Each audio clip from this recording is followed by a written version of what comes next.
के साथ red book पे मैं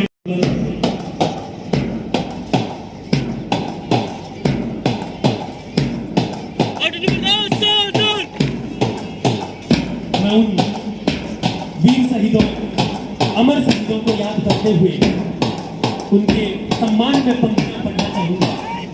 चढ़ता हो लौह पुरुष जैसी, कुछ भगत सिंह सी मस्ती हो, नेताजी जैसा ओज मिले, आजाद की जैसी हस्ती हो, उद्यम दिल दुश्मन मंगल पांडे का ताऊ मिले। ये इस उच्च माध्यमिक विद्यालय सबाना के पवित्र प्रांगण में शिक्षा विभाग, प्रशासन, मीडिया बंधु, समस्त नगरवासी, नौजवान साथियों और सभी वरिष्ठ जन पूरे आत्मविश्वास के साथ खड़े हैं। का प्रतीक सफेद खुशहाली और समृद्धि, विकास का प्रतीक हरा रंग और नीले रंग का चक्र देशवासियों को उनके कर्तव्य भारत माँ की छांव मिले।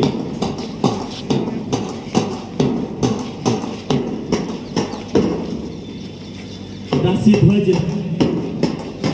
को सैल्यूट, ध्वज के 3 रंग आगे बढ़ते हुए अगला प्लाटून एनसीसी जूनियर ट्रूप राजकीय उच्च माध्यमिक विद्यालय सिवाना का ये troop, platoon commander Montu Soni, प्रभारी अधिकारी श्री मनोज सिंह भाईल, कैप्टन एनसीसी।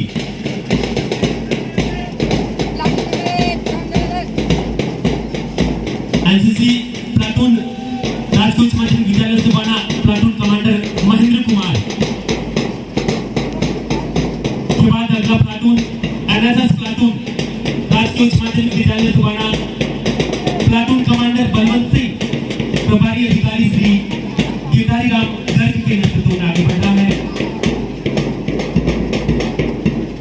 अगला प्लाटून सीनियर राजकीय बालिका उच्च माध्यमिक विद्यालय सिवाना का नेतृत्व कर रही है प्रियंका माली। राष्ट्रीय ध्वज को सलामी देने के बाद आगे बढ़ता हुआ अगला प्लाटून जूनियर राजकीय बालिका उच्च माध्यमिक विद्यालय सिवाना, जिसका नेतृत्व कर रही है तनीसा प्रजापत।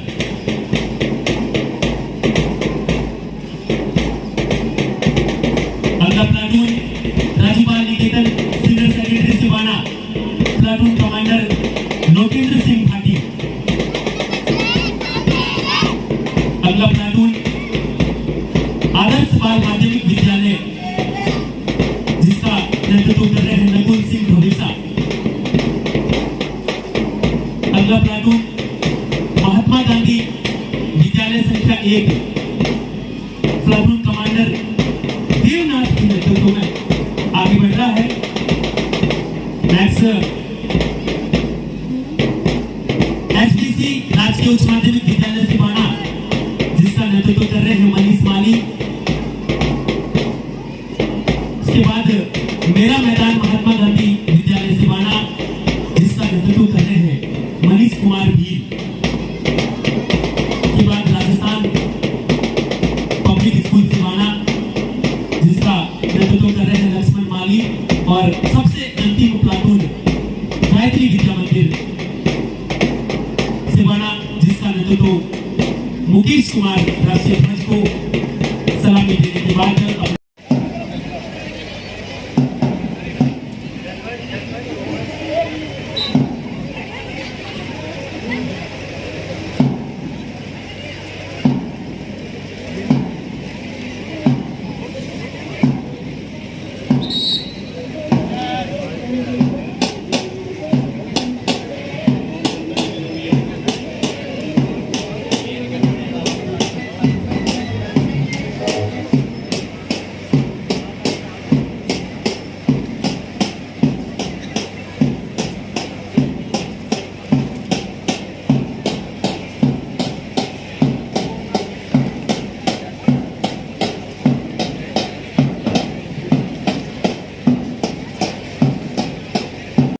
स्वस्थ रखने के साथ समग्र स्वास्थ्य बढ़ाता है, के साथ शरीर की प्रतिरक्षा प्रणाली को बढ़ाने के साथ साथ मांसपेशियों को भी मजबूत करता है। तुम नन्ही बुनियाद हो नए विधान की, मूरत हो तुम सच्चाई और ईमान की।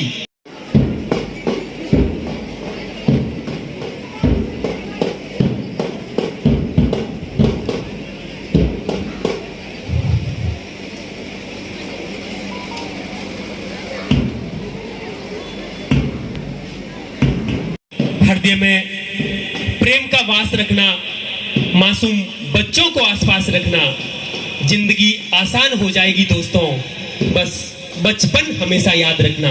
तो ये नन्हे मुन्ने बालक बालिकाएं अपने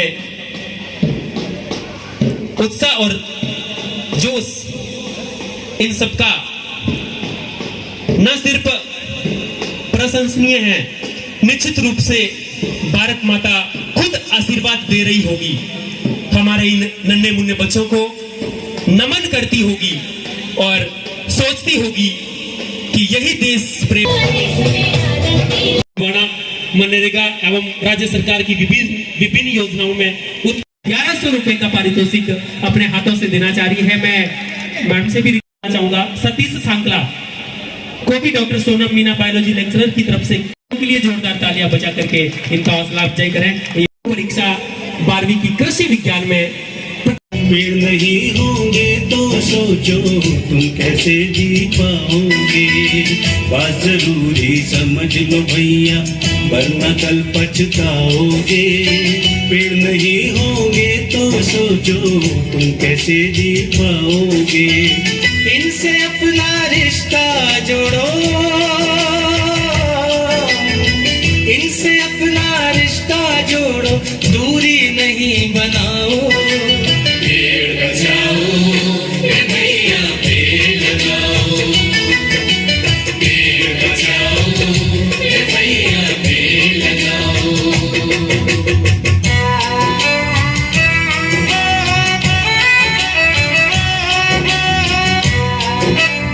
किस किस को मारेगा बापू तू?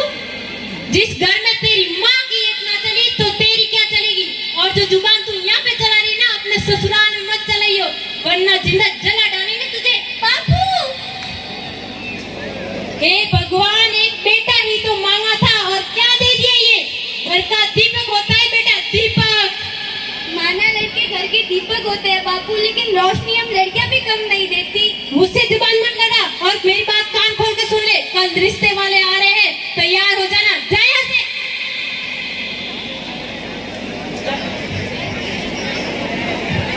हेलो, राम राम जी समधी जी। राम राम जी, राम राम। और कब आ रहे हैं रिश्ते की बात करने के लिए? हम तो आपके फोन का इंतजार कर रहे थे। तो किस बात की देरी है, आज ही आ जाइए। अपनी लड़की को ससुराल भेज दूं तो मेरे दिल से पत्थर हट जाए। जी हम आज आ जाते हैं। ठीक है, राम राम। अजी किसका फोन था? बताइए भगवान, हमारे लड़के के लिए रिश्ता आया है। अजी ऐसे कैसे नहीं आएगा? हमारा बेटा इंजीनियर जो है, ऐसी इसकी पढ़ाई पर थोड़ी ना खर्चा किया है। बात तो सही है तेरी। आज पहली बात तूने समझदारी की बात की है। मुझे भी ले चलो ना, मैं भी तनिक अपनी बहू को देखाऊंगी। चुपचाप घर बैठी रहे, क्या काम है वहाँ औरतों का? ऐसा क्यों करते हो जी? मेरा भी इस घर में कोई अधिकार बनता है? पूरे गांव की सरपंच हूँ मैं, तो क्या मेरा इतना भी हक नहीं बनता कि मैं अपनी होने वाली बहू को देखने जाऊँ? काय की सरपंच? बस तेरा है तो क्या, सारा काम तो हम मर्द भी संभालते हैं। तो आप हमें मौका ही कहाँ देते हो? औरत है, औरत बन के रहे, ज्यादा चल पर चलने की जरूरत ना है। हेलो बुआ, मुझे बचा लो बुआ। क्या हुआ बेटा? बुआ, पिताजी अपने रूढ़ी विचारों के कारण वो मेरे को पढ़ने नहीं दे रहे हैं। वो मेरी जिंदगी बर्बाद करने पर तुले हुए हैं, लेकिन मैं पढ़ना चाहती हूँ, कुछ करना चाहती हूँ, अपने पैरों पे खड़ा होना चाहती हूँ। मुझे बचा लो बुआ और यहाँ से ले चलो। तू चिंता मत कर बेटा, मैं आऊंगी। भैया ने दादाजी को बोलकर मुझे भी पढ़ने लिखने और आगे बढ़ने नहीं दिया था, लेकिन मैं आऊंगी और तू मेरे साथ चल लेना। ठीक है बुआ, तुम जल्दी आ जाओ। बेटा तू फटाफट चल गई, भैया देख ना ले। बुआ चलो।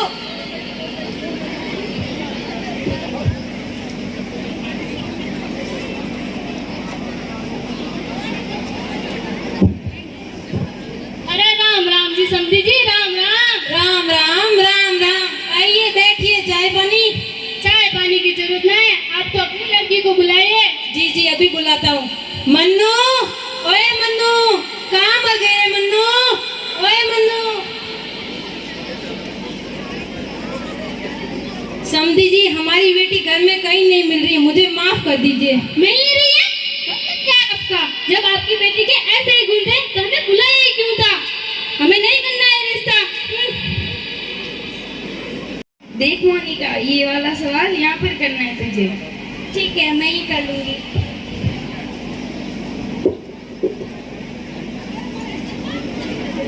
ये लो बेटा तुम दोनों का टिफिन। दे दो बुआ। और क्लास में मन लगा के पढ़ाई करना। ठीक है बुआ। ठीक है मम्मा, हम दोनों साथ में पढ़ेंगे। आपने बहुत अच्छा किया कि दीदी को इधर ले आए। मुझे भी पढ़ने के लिए साथ में एक अच्छा दोस्त मिल गया। और आपको पता है मम्मा, कल हमारे स्कूल में हमारे क्लास में क्लास टेस्ट हुआ था। उसमें मोनिका के बहुत अच्छे मार्क्स आए। फिर सारे टीचर्स ने इसकी बहुत तारीफ की। बहुत होशियार है मम्मा मोनिका। आखिर भतीजी किसकी है? बस बुआ की। तेरी भी बहन है कि एक तरफ लड़की पढ़ लिख कर डॉक्टर बनती है और दूसरी तरफ शराब के कारण लड़की के पिता का लीवर खराब। तो देखिए आगे क्या होता है। अरे तूने तो अपनी सारी जिंदगी शराब पी के खराब कर दी। अरे भाई बचा ले इस मौत के मुंह से। इस शराब ने तो मेरी जिंदगी ही खराब कर डाली है। एक बहुत अच्छी डॉक्टर है जो तेरा इलाज करने तेरे घर आ रही है। वो आ गई डॉक्टर।